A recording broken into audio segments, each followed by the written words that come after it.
അഗ്നിപർവ്വതങ്ങളെ ആശ്രയിച്ച് അതിനു ചുറ്റും ജീവിക്കുന്ന കുറച്ച് ജീവജാലങ്ങളുണ്ട്. ഇക്കൂട്ടത്തിൽ തന്നെ ഏറ്റവും വ്യത്യസ്തമായിട്ടുള്ള ജീവിയാണ് വോൾക്കാനോ സ്നെയിൽസ്. ഇവരുടെ ഏറ്റവും വലിയ പ്രത്യേകത ഇവരുടെ പുറംതോട് തന്നെയാണ്. ഇവരുടെ പുറംതോട് 3 ലെയറായിട്ടാണുള്ളത്. ഇതിൽ ഏറ്റവും പുറത്തെ ലെയർ ഇരുമ്പിന്റെയും സൾഫേറ്റിന്റെയും കൂടെ കോമ്പൗണ്ടാണ്. ഇതിന്റെ മിഡിൽ ലെയർ പലതരത്തിലുള്ള ഓർഗാനിക് മെറ്റീരിയൽസ് കൊണ്ടാണ് ഉണ്ടായിരിക്കുന്നത്.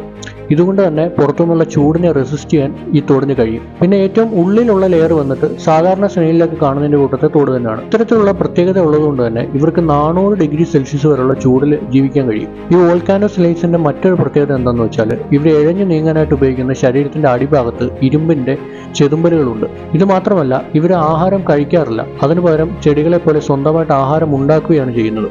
ഈ വോൾക്കാനോ സ്നെയിൽസ് കടലിന് അടിയിലുള്ള അഗ്നിപർവ്വതങ്ങളെ ആശ്രയിച്ചാണ് ജീവിക്കുന്നത്. അഗ്നിപർവ്വതങ്ങളിൽ നിന്ന് വരുന്ന ഹൈഡ്രജൻ സൾഫൈഡിനെ ഇവരുടെ ശരീരത്തിലുള്ള പ്രത്യേകതരം ബാക്ടീരിയകൾ ന്യൂട്രിയൻസ് ആക്കി മാറ്റുന്നു. ഈ ഒരു പ്രോസസ്സിനെ കീമോസിന്തസിസ് എന്നാണ് പറയുന്നത്.